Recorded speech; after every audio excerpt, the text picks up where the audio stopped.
Good morning children. कल हम English grammar में सब्जेक्ट वर्ब कॉनकॉर्ड के कुछ रूल्स पढ़ रहे थे, जिसमें आज हम रूल नंबर 7 पढ़ेंगे। 6 तक हमने कंप्लीट किया था और समझा था। तो देखिए रूल नंबर 7 हमसे क्या कहता है। Use a singular verb with distances, periods of time, sums of money etcetera when considered as a unit. क्या करना है हमको? अगर हमारे पास कोई सेंटेंस है जिसमें हम डिस्टेंस ले रहे हैं, या किसी टाइम पीरियड ऑफ टाइम की बात कर रहे हैं, या किसी सम ऑफ मनी की बात कर रहे हैं, और अगर हम उसे एक सिंगल यूनिट कंसीडर करें तो उसके साथ हम सिंगुलर वर्ब का यूज़ करेंगे, प्लूरल वर्ब का यूज़ नहीं करेंगे। जबकि डिस्टेंस जो है वो प्लूरल है, टाइम जो है वो प्लूरल है, मनी जो है वो प्लूरल है। लेकिन अगर वो एक सिंगुलर यूनिट की तरह वहाँ यूज़ हो रही हैं तो उसके साथ हम सिंगुलर वर्ब ही यूज़ करेंगे। Let's see the example. देखिए सेंटेंस, ये वाले सेंटेंस देखिए। 9 miles is too far to walk. अभी मैं आपको टू फार टू वॉक का मतलब तो पहले बताया है कई बार, मतलब इतना दूर कि चला ना जा सके। तो 9 miles 9 मील की दूरी, मील जो होती है वो क्या होती है? वो डिस्टेंस की यूनिट होती है। तो 9 मील की दूरी, ये पूरा हमने एक यूनिट के फॉर्म में लिया है। इसमें 9, 10, 11 ऐसे लिखने से ये जो डिस्टेंस है ये प्लूरल नहीं बनती है। ये पूरी एक 9 माइल से एक यूनिट है। तो एक यूनिट है तो इसके साथ हम यहाँ पे वर्ब में इस लगाएंगे, आर नहीं लगाएंगे। हम इसको ऐसे नहीं बोल सकते हैं 9 miles are too far to walk. 9 miles को हम एक यूनिट की तरह ले रहे हैं, एक डिस्टेंस की यूनिट की तरह ले रहे हैं। नेक्स्ट देखिए, 2 years is the maximum sentence for that offence. तो पहले तो कुछ शब्द हैं जिनको लेकर आप कंफ्यूज होंगे। 2 years सेंटेंस कैसे हो सकता है? Let me tell you. यहाँ सेंटेंस का मतलब सजा से है। क्या है? सजा। सेंटेंस का मतलब वाक्य भी होता है और पनिशमेंट भी होता है। और ऑफेंस का मतलब क्या होता है? अपराध। अगर आप कोई अपराध कर रहे हैं तो उसे ऑफेंस बोलते हैं। तो 2 years is the maximum sentence, यानी कि 2 साल की ज़्यादा से ज़्यादा सज़ा हो सकती है फॉर दैट ऑफेंस, इस अपराध के लिए या उस अपराध के लिए। तो यहाँ 2 years या 3 years ये काउंट नहीं करने हमको। ये 2 years एक पूरा का पूरा क्या है? एक पीरियड ऑफ टाइम है, और ये पूरा एक यूनिट है। इसके लिए हमने यहाँ पर इज़ का यूज़ कर रहे हैं। आई मीन टू से कि जब आप देखते हैं कि माइल्स में एस लगा है तो आप आंख बंद करके आर नहीं लगा देते। जब आप देखते हैं कि ईयर्स में एस लगा है, प्लूरल है, सो हम यहाँ पर प्लूरल वर्ब यूज़ करेंगे। That's not that same thing, ऐसा नहीं है। ठीक, आपको ये सोचना पड़ेगा कि जो सब्जेक्ट है वो किस सेंस में है, वो एक यूनिट की तरह यूज़ हो रहा है नहीं हो रहा, या और भी बहुत सारे रूल्स जो सब्जेक्ट के बारे में हमको बताते हैं वो सब यहाँ पर मैटर करते हैं। नेक्स्ट देखिए, 1000 rupees is a high price to pay. 1000 रुपये तो बहुत ज़्यादा है इसको पे करने के लिए। 1000 रुपये तो बहुत ज़्यादा है। तो यहाँ पे रुपीज़ आपने देखा और रुपीज़ देखकर आपने यहाँ आर लगा दिया। 1000 rupees are high price to pay, तो गलत हो जाएगा। ये 1000 रुपीज़ पूरी एक यूनिट है, एक सिंगल यूनिट है, तभी तो उसके लिए हमने ए का यूज़ किया ना। 1000 rupees is a high price, एक प्राइस है ये। इसी तरह से 2 years एक सेंटेंस है ये। 9 miles एक डिस्टेंस है ये। ठीक, तो ये सभी इस तरीके के जो सब्जेक्ट होते हैं, अगर वो एक यूनिट की तरह यूज़ हो रहे हैं, तो सिंगल यूनिट की तरह यूज़ हो रहे हैं, तो वहाँ पर जो हम वर्ब लगाएंगे वो कैसे लगाएंगे? सिंगुलर लगाएंगे। ठीक है। Now come to rule number 8 with words that indicate portions. For example, a lot, a majority, some, all. ये कुछ ऐसे शब्द हैं जो हमें कुछ पोर्शंस को इंडिकेट कराते हैं, है ना। a lot मतलब काफ़ी ज़्यादा, a majority बहुत ज़्यादा, some मतलब कुछ, all मतलब सारे। तो rule number 1 given earlier in this section is reversed. तो रूल नंबर 1 जो हमने पढ़ा था वो यहाँ पर उल्टा हो जाएगा। And we are guided by the noun after of. If the noun after of is singular, use a singular verb. If it is plural, use a plural verb. देखिए मैं एग्जाम्पल से समझाती हूँ। सेंटेंस है, a lot of the pie has disappeared. A a lot of the pie has disappeared. Rule number 1 में क्या था? Rule number 1 में था कि अगर किसी नाउन में ऑफ लगा है तो सब्जेक्ट हम ऑफ से पहले वाला कंसीडर करेंगे। सब्जेक्ट हम ऑफ से पहले वाला कंसीडर करेंगे। वो सिंगुलर होगा तो वर्ब सिंगुलर आएगी, वो प्लूरल होगा तो वर्ब प्लूरल आएगी। रूल नंबर 1 ये था। एक बार फिर से दिखाती हूँ मैं आपको। देखो, रूल नंबर 1 में हमने यहाँ पढ़ा था a bouquet of yellow roses. जो पूरा सब्जेक्ट था उसमें ऑफ था, तो हमने येलो रोजेस को सब्जेक्ट नहीं माना था, हमने बुके को सब्जेक्ट माना था और बुके के अकॉर्डिंग ही हमने यहाँ पर वर्ब को यूज़ किया था। अब जो रूल नंबर 8 है उसमें क्या बोल रहे हैं? उसमें दूसरी बात बोल रहे हैं, अगर इस तरीके के नाउन में इस तरीके के जो शब्द हैं जो आपको पोर्शन इंडिकेट करते हैं, ऐसे वर्ड्स यूज़ हुए हैं, तो सब्जेक्ट क्या लिया जाएगा? तो ऑफ के बाद वाला सब्जेक्ट कंसीडर किया जाएगा। जैसे अ लॉट ऑफ द पाई, तो अ लॉट जो है वो सब्जेक्ट नहीं कंसीडर करेंगे, पाई को सब्जेक्ट कंसीडर करेंगे। अ lot of the pie has disappeared, तो यहाँ पर हमने हैव नहीं लगाया, यहाँ हमने क्या लगाया? हैज़ लगाया। A lot of the pies have disappeared, pie का प्लूरल बना दिया पाइज, तो वर्ब भी प्लूरल हो गई have. A third of the city is unemployed, a third of the city का मतलब सिटी लगभग उसका 1/3 पोर्शन, 1/3 शहर अनएम्प्लॉयड ऐसा है जिसके पास रोजगार नहीं है। A third of the people are unemployed, लोग जो हैं उनका 1/3 जो लोग हैं वो अनएम्प्लॉयड है। तो पीपल प्लूरल होता है तो उसके साथ में हम प्लूरल वर्ब लगाएंगे। All of the pie is gone, all of the pies are gone, some of the pie is missing, some of the pies are missing. ठीक, तो इस तरीके के जो वर्ड हैं जो पोर्शन को इंडिकेट करते हैं उनको सब्जेक्ट कंसीडर नहीं करेंगे, बल्कि उनके साथ जो मेन सब्जेक्ट है वही कंसीडर करते हुए हम वर्ब को यूज़ करेंगे। तो ऐसा कुछ रूल्स में नहीं पढ़ना है बहुत ज़्यादा, ये तो हम वैसे भी समझ जाते हैं कि अ लॉट ऑफ द पाई, पाई की बात कर रहे हैं, पाई तो एक ही है ना, पाई कोई काउंटेबल नाउन तो है नहीं, अनकाउंटेबल नाउन है ना। अ लॉट ऑफ द पाइज, अब यहाँ पर पाइज लगा दिया, यानी कि पाइज को जब आपने काउंटेबल बना दिया तो फिर उसके लिए हमने यहाँ पर हैव यूज़ कर दिया। तो बस यही छोटी सी बात है। अब आगे चलते हैं अगले रूल पर। With collective nouns such age group, jury, family, audience, population, the verb might be singular or plural depending large part of audience has on the writer's intent। क्या बोल रहे हैं यहाँ पर? देखो,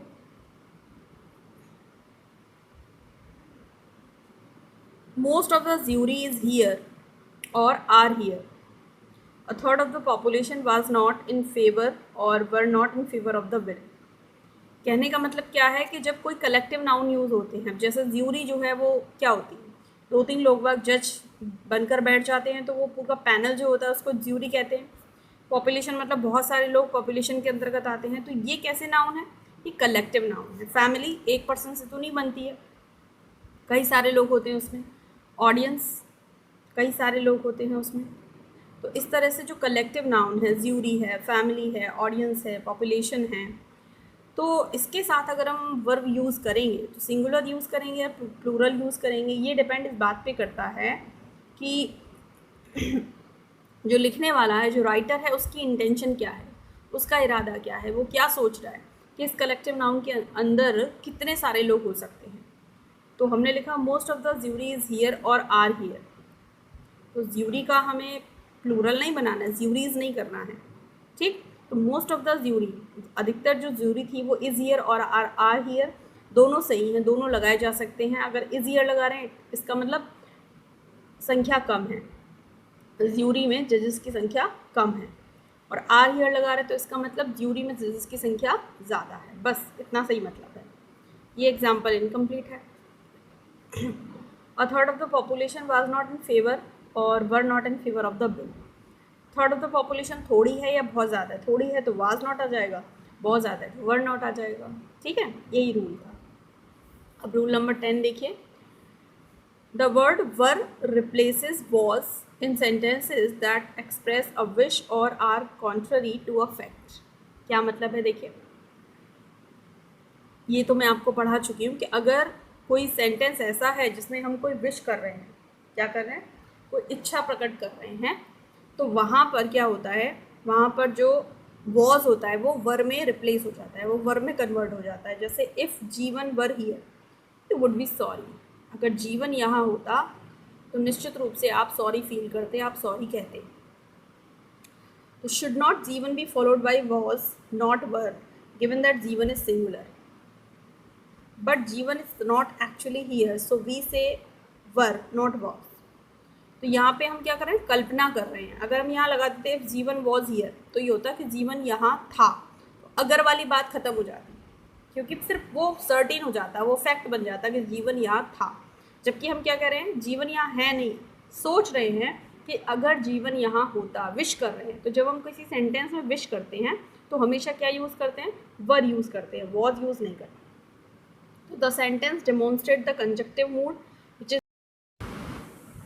express things that are hypothetical, wishful, imaginary और factually contradictory। तो आप ऐसी कोई भी चीज़ कल्पना कर रहे हैं, एक्सप्रेस कर रहे हैं जो मतलब हाइपोथेटिकल है, काल्पनिक है, पूरी तरह से विशफुल है, इच्छा कर रहे हैं आप उसकी, आपकी केवल इमेजिनेशन में है, और फैक्चुअली कॉन्ट्राडिक्टरी यानी कि वो फैक्ट नहीं है ना, वो सिर्फ एक उम्मीद है, वो आशा है, वो आपको ऐसा लगता है कि ऐसा हो, तब आप वहाँ पर वाज का यूज़ ना करते हुए वर का यूज़ करते हैं। तो वहाँ पर सिंगुलर और प्लूरल के लिए वाज वर नहीं आता, सिर्फ इमेजिनेशन के लिए, हाइपोथेटिकल सिचुएशन के लिए आप वहाँ पर वर का यूज़ करते हैं। ठीक, तो ये कुछ रूल्स हैं, रूल्स तो बहुत हैं बट अभी आपके सिलेबस में ये कुछ थोड़े से रूल थे, इनकी आपको प्रैक्टिस करनी है। आई होप आपको रूल्स समझ में आए होंगे। अब प्रैक्टिस करने के बाद हम कुछ एक्सरसाइजेस को सॉल्व करेंगे जिससे हमको ये पता चलेगा कि हम इन्हें कितना सीख पाए हैं। ठीक है, ओके चिल्ड्रन, तो अब हम कुछ एक्सरसाइजेस को सॉल्व कर रहे हैं। पेज नंबर 58 पर एक्सरसाइज बी है। देखिए इसमें हमें क्या करना है, read each sentence and choose the correct verb in brackets. Sentence पढ़ने हैं और ब्रैकेट में जो सही वर्ब हम ऑप्ट करेंगे वो हमें निकालनी है कि इसके लिए हम सही वर्ब क्या चूज़ करें। देखिए, हर्षित है सब्जेक्ट हमारा, ब्रैकेट में दो वर्ब हैं, हर्षित के साथ हम इज़ लगाएं या आर लगाएं। Going to the mall after school today, तो हर्षित आज स्कूल के बाद मॉल जा रहा है, तो हर्षित सिंगुलर है, ऑब्वियस है कि इज़ आएगा। नेक्स्ट देखिए, द प्लेयर्स, आर और इज़ में से चूज़ करना है। Going to the pizza restaurant after today's game, आज के खेल के बाद जो खिलाड़ी हैं वो पिज़्ज़ा रेस्टोरेंट जाएंगे। खिलाड़ी तो बहुत सारे हैं तो इसके साथ हम क्या, आर यूज़ करेंगे। ज्योति, ज्योति के साथ हम वॉज यूज़ करेंगे। Jyoti was going to the train, Jyoti was going to train the team yesterday evening, Jyoti जो है वो कल शाम को टीम को ट्रेन करने के लिए जा रही थी। संदीप इज़ या आर, तो Sandeep is one of the best players on the team. ठीक है, the coach was very excited, was were very excited that the team won the tournament, तो कोच तो एक ही है तो was आ जाएगा इसके साथ। फिफ्थ सेंटेंस देखिए, दे, इज या आर में से एक चूज करना है। One of the highest scoring teams in the league, तो दे तो प्लूरल है यू नो, तो हम दे के साथ आर लगाएंगे। They are one of the highest scoring teams in the league. Next देखिए, माई बेस्ट फ्रेंड वॉज या were there when I arrived, जब मैं वहाँ पहुँची तो मेरी जो बेस्ट फ्रेंड था या थी वो वहाँ थी, तो बेस्ट फ्रेंड के साथ हम सिंगुलर है तो वॉज लगाएंगे। वेयर डू या where does your parents live, अब देखो यहाँ पर आप लोग गलती करोगे पक्का, आप देख लोगे कि योर है और यू तो प्लूरल होता है तो प्लूरल के साथ डू लगा दीजिए, लेकिन ऐसा नहीं है। योर अकेला नहीं है, योर के साथ पेरेंट्स है, तो ये पूरा योर पेरेंट्स एक सब्जेक्ट माना जाएगा, है ना। तो अब यहाँ पर योर पेरेंट्स पूरा आप जब पढ़ोगे तब आपको पता चलेगा कि यहाँ पर ये पेरेंट्स के अकॉर्डिंग वर्ब आएगी, तो पेरेंट्स जो हैं वो प्लूरल हैं तो इसके लिए आप डू लगाएंगे। अगर यहाँ योर सिस्टर होता तो सिंगुलर होती तो आप डज लगाते।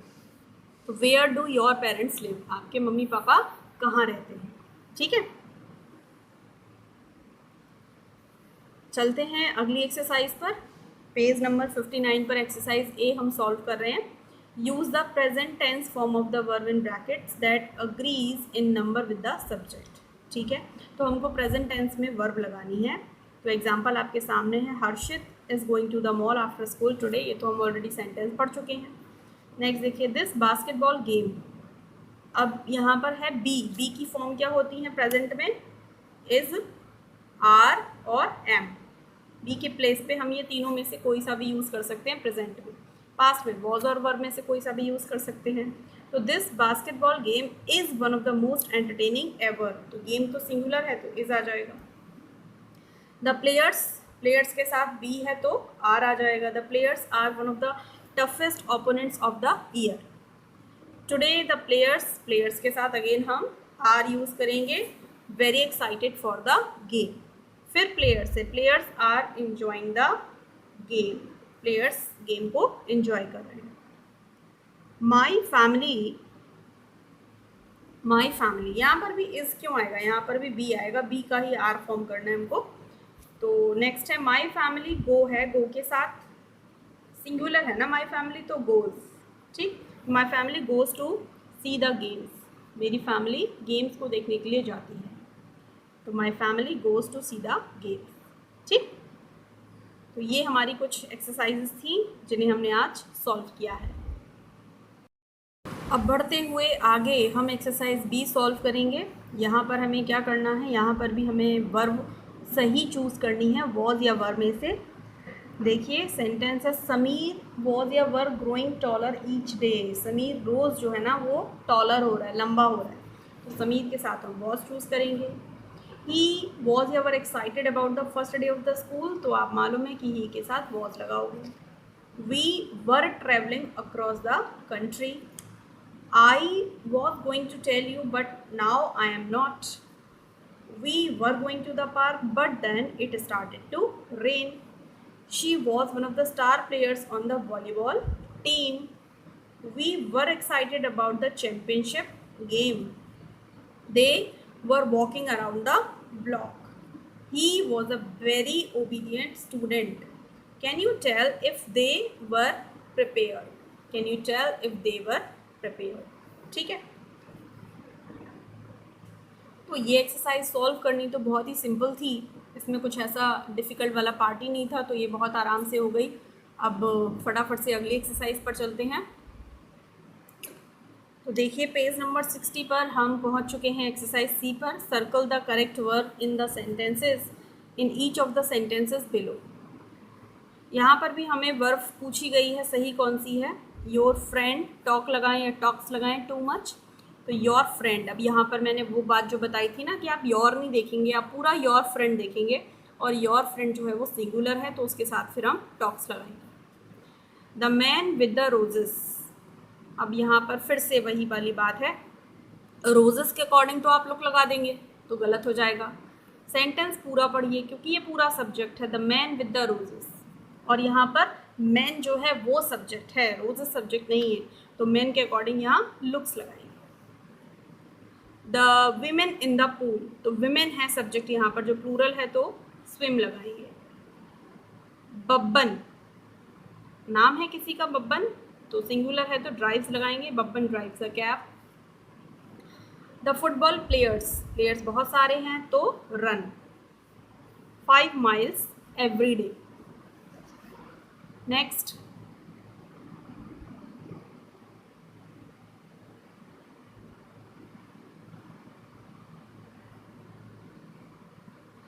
That red haired lady in the fur hat, red haired lady एक लेडी है तो lives across the street. He cook और cooks dinner for his family, तो ही सिंगुलर है तो कुक्स। द बॉयज वॉक और walks to the school every day, तो plural है तो walk. The weather on the coast appear और appears to be good this weekend, तो वेदर जो है वो सिंगुलर है तो एपियर्स लगाएंगे। The centre on the basketball team bounce और bounces the ball too high, तो द सेंटर पोजीशन पर जो प्लेयर था उसके लिए आया है। The centre on the basketball team bounces the ball too high, सेंटर तो एक ही पोजीशन हुई, सिंगुलर है तो bounces the ball too high. ठीक है, तो ये एक्सरसाइज थी, सिंपल थी, आपको भी करने में मज़ा आया होगा, मुझे भी करने में मज़ा आया क्योंकि ना जल्दी जल्दी हो गई इसलिए। तो अब कुछ एक्सरसाइज और रह गई हैं, तो जो हम नेक्स्ट वीडियो में इसको कवर करेंगे। Till then take care of yourself, bye bye. है।